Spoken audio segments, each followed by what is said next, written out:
या ब्रह्मांडातील सर्व प्रश्नांची उत्तरं बुद्धीला मिळत नाहीत. काही उत्तरं मिळतात ती श्रद्धेतूनच. बाह्य गोष्टीचे पुरावे मिळतात, त्या सिद्ध करता येतात. आंतरिक अधिष्ठानाचा पुरावा समाधानी डोळ्यात मिळतो. मानवी प्रयत्न जिथं शिणतात, थकतात, तेथे गुरुकृपेच्या सोबतीची याचना मन करू लागतं.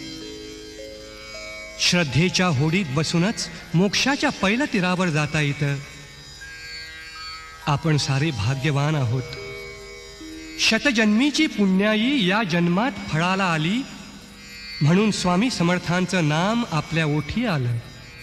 श्री स्वामी समर्थ. जळी स्थळी काष्ठी पाषाणी दाही दिशात स्वामींचं शांत वत्सल करुणामयी रूप आपल्या सोबती येऊ लागतं.